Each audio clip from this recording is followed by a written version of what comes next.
Welcome back to Bates Kitchen. Today we're going to be cooking a very special recipe for me. This is the first recipe that I ever ventured outside of my comfort zone, outside of the things that I had grown up eating, and tried to make something new. So these are stuffed mushrooms. It's a low carb option. The filling tastes amazing. You're going to love these. Let's get cooking. It's as simple as it gets, man.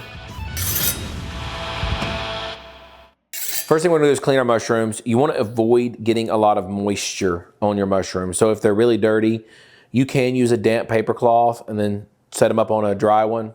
A lot of times, I don't even do that. I will just go through with a little brush and just brush off any dirt. If it's really aggressive, you still may need the, if it's really aggressive, wow. Most of the time, a lot of the dirt will just brush right off. It's just a couple little pieces. So we'll go through that real quick. So you don't want to soak the mushrooms or just get a lot of water on them, because that's going to make your mushrooms soggy.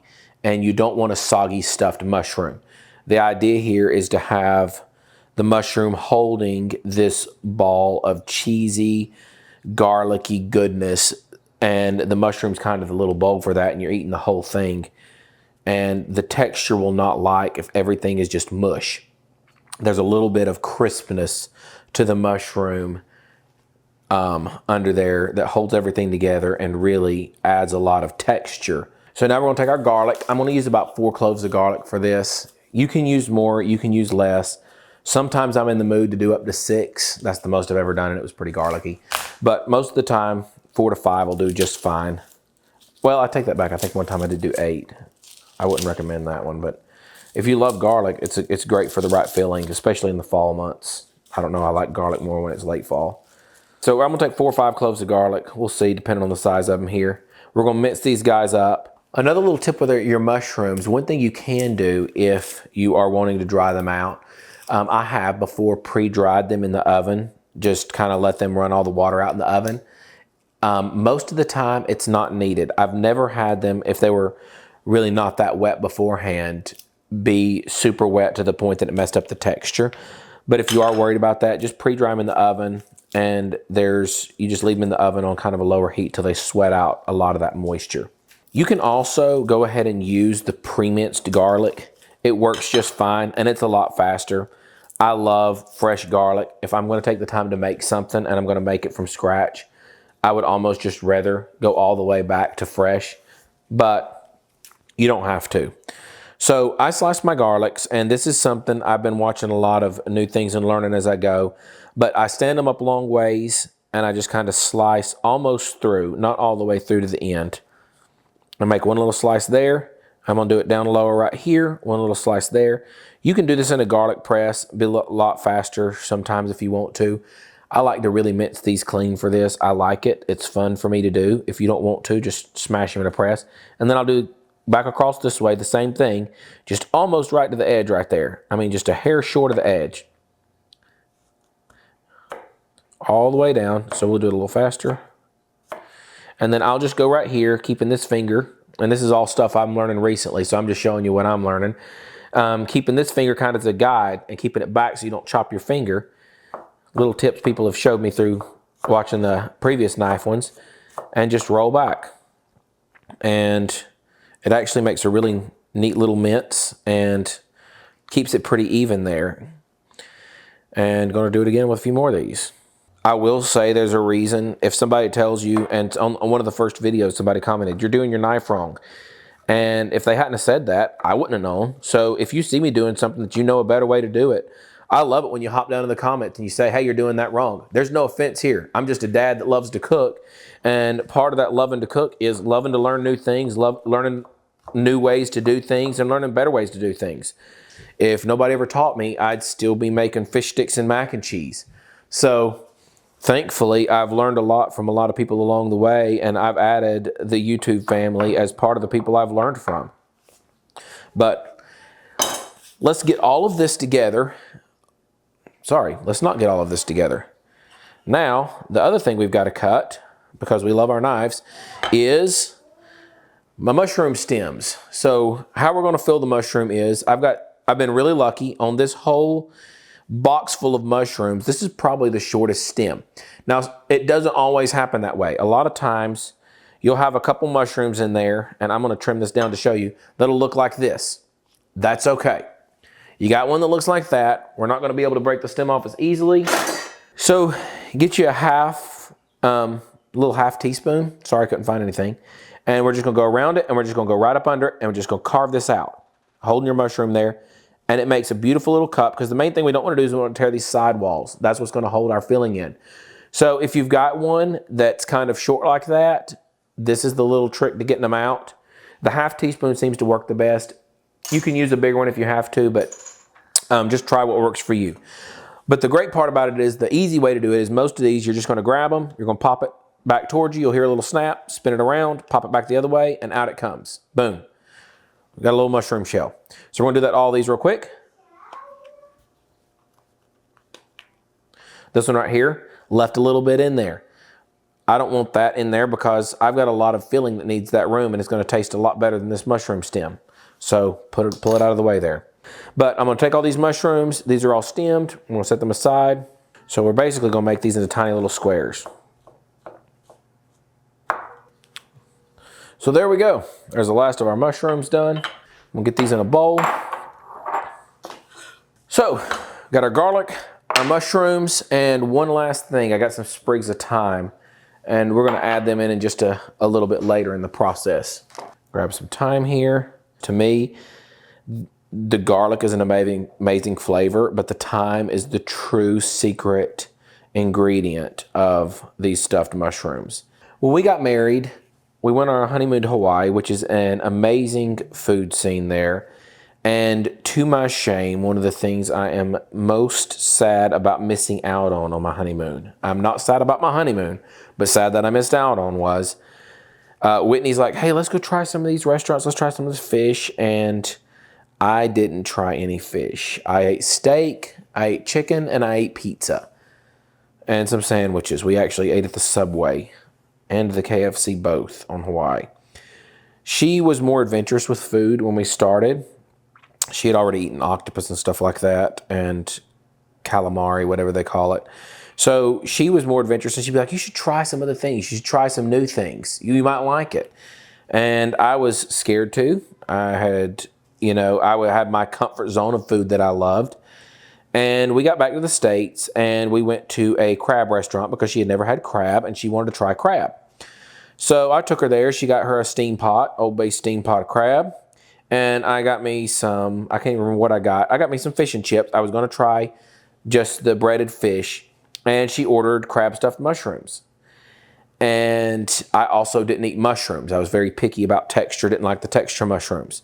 And she tried one and was blown away. And she said, look, you have to try a mushroom. And I said, I don't know if I can do it. She said, listen, just trust me. And I trust that woman, so I tried. One of the best decisions of my entire life besides marrying her. I loved it. I said, I have to eat. So we went back there multiple times to do nothing but order stuffed mushrooms. And I'm like, hey, you know what? I love the texture. I love the flavor. I love the creamy stuffing with the texture of the mushroom, the things that I thought I hated, tried something new, and started looking through different stuffed mushroom recipes, coming up with different things that I loved, trying different stuffed mushroom recipes. And that's where this came from, was all the different stuffed mushroom recipes that I tried. I kept the best parts that I love the most, kept the best levels that I love the most, and ended up with this. And ever since then, every place I've made them, every time anybody's tried them, even the picky people in my family, which my family is a lot of picky eaters, have loved these stuffed mushrooms. And if you are a picky eater, I hope you guys try these and love them as much as we do. If you're not a picky eater, I think you're going to be surprised at how something so simple is going to taste so good. All right, guys, so we've got all of the thyme that we need. I'm going to put the rest of that in there. Our thyme sprigs and our garlic, we're going to go over here and saute this in a pan. So we're over here at the stove, and I want to say a special thank you to Heritage Steel. They sent me their Eater Series stainless steel pots and pans. They sent me the 5-piece essential set, and I love it. Already been using it for a little while, and we're going to use that today to cook our mushrooms in. Now, one of the important parts is we really want to saute these mushrooms well. These things have a lot of moisture in them. If we leave that moisture in the mushrooms, it's going to make our mushrooms soggy. And that's what we want to avoid. So you can use butter, you can use olive oil. I'm going to use a little mix of both. I'm going to put about a tablespoon of olive oil. One little note, if you are using stainless steel, I try to use stainless steel or cast iron because I want to be non-toxic cookware with my food. But if you are using stainless steel and you don't want it to stick, the most important thing you can do is preheat your pan before you actually put your food on it. The best way to tell that your pan is preheated, and it doesn't have to be super high heat. It's not about ramping it up. It's just about bringing it up to temperature to wherever you're going to be cooking. And one thing you can watch for is your water to bead up on the pan. And what it'll do is it'll make like a little bead and just run around, and you can sing it off. And when it's doing that and not just steaming, then your pan will function fairly non-stick. If it just steams up on there, and I should have showed you a little sooner, then it's not ready yet. Now we're going to add our oil to it. Hot pan, cold oil. I put about a tablespoon of olive oil in there, and then I'm going to add some butter just a little bit later because I like the flavor that butter adds. And we're going to put our mushrooms in first. This is what's important here. We're on medium to low heat here on our cooktop. We're not trying to scorch these things or anything like that. We're just trying to get this moisture out. And then as the moisture begins to cook down, we're going to add our garlic, salt, pepper, and a little bit of thyme to bring some flavor in. You can see all this water, all this steam coming off. That's just water coming out of these mushrooms. I'm going to go just a little bit. I'm almost on all the way low. So I'm going to bring it up just a little bit to keep these guys steaming. You can even see here in the bottom the water running out and the moisture. This is what's cooking out of these mushrooms. And if you don't saute these long enough, this is what's going to be soggy all in the bottom of your stuffed mushrooms. So that's why we're doing this. That's why I don't have the butter in yet. Butter has about 20% water in it. So if I went ahead and put that in, that's just longer for that to cook out. I'm going to let a lot of that cook out first, and then I'll add my butter in when I add my aromatics, my garlic, and my thyme.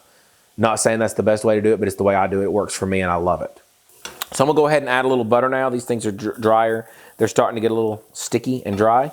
So that's good. We're going to add a little bit of butter. You can see a little bit of browning in them.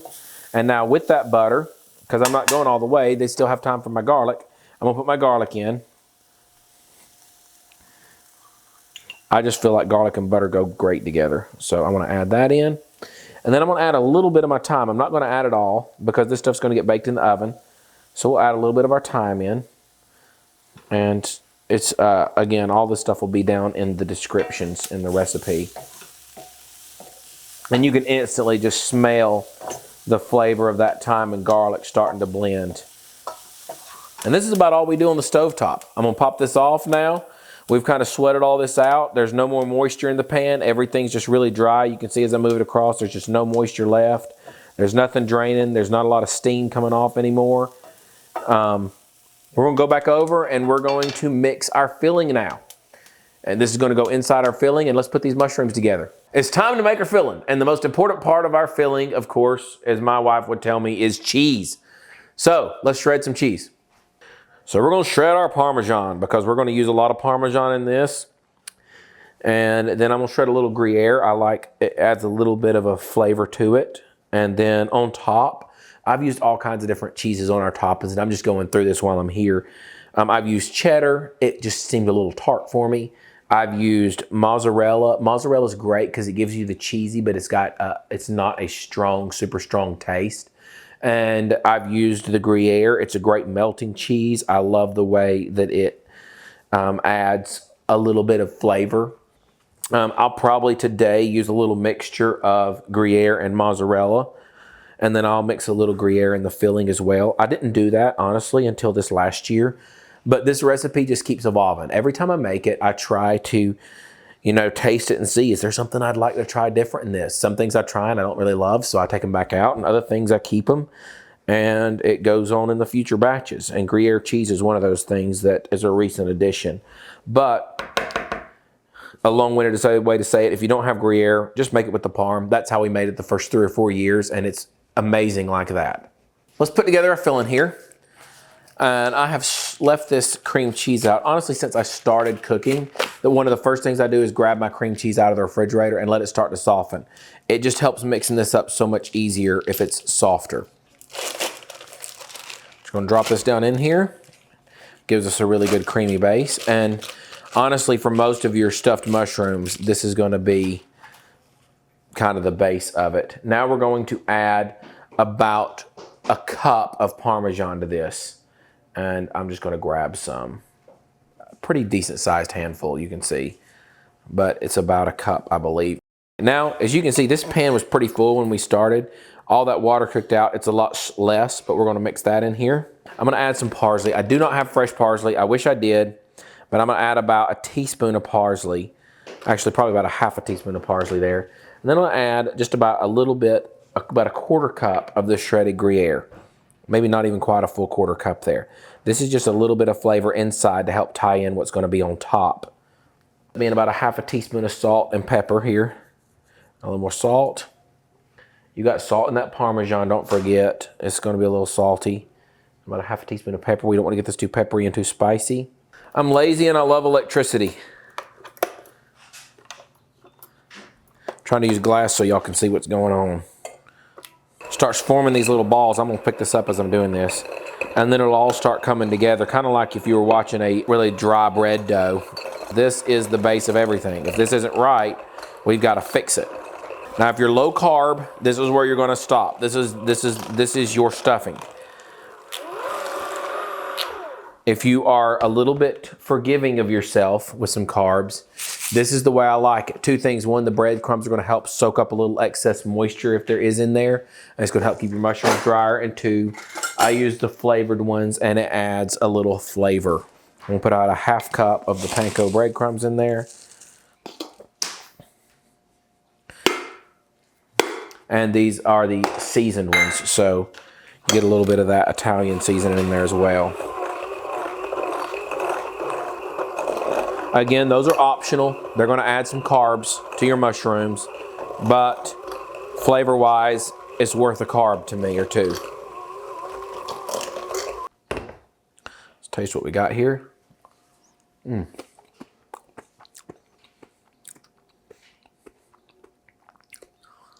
This stuff is truly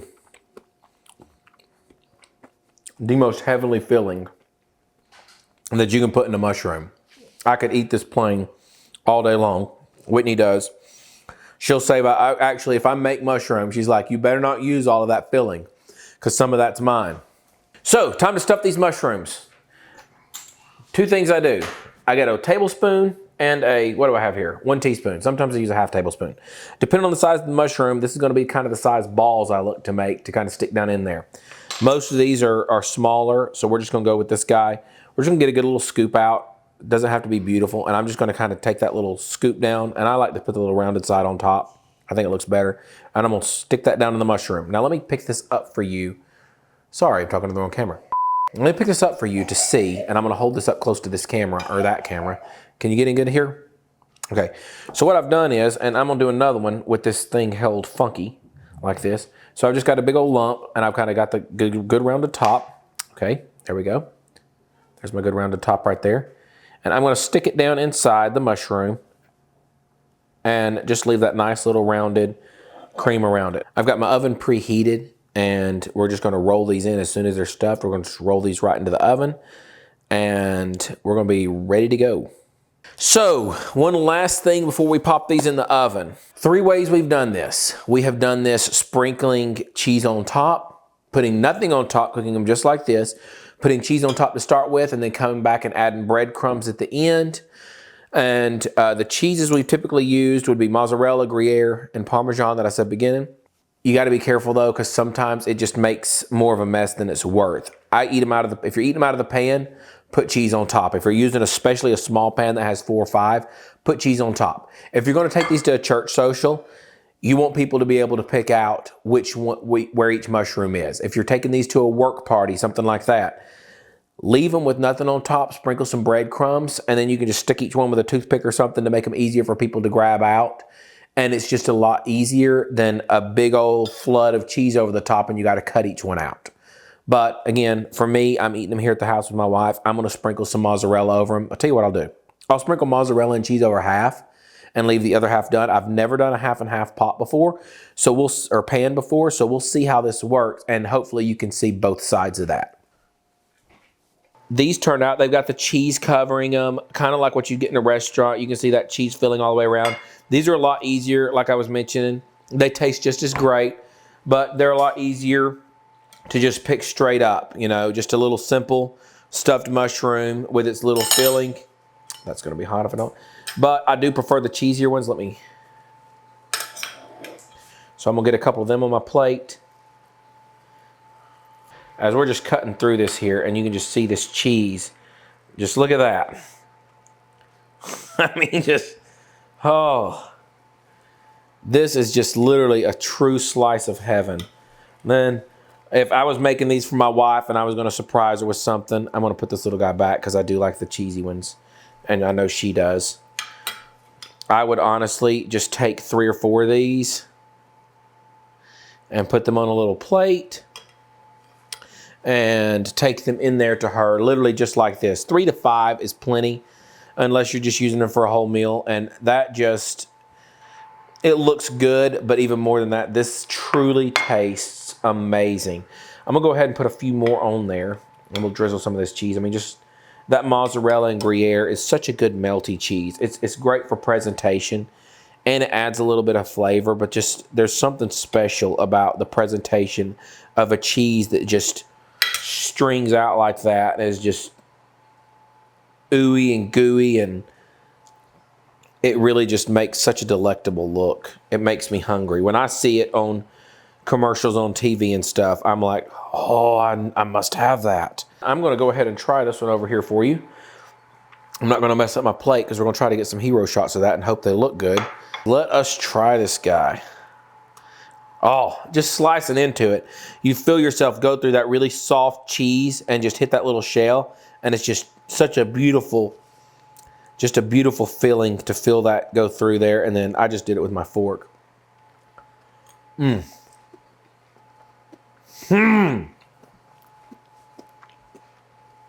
This is the taste. Here we go.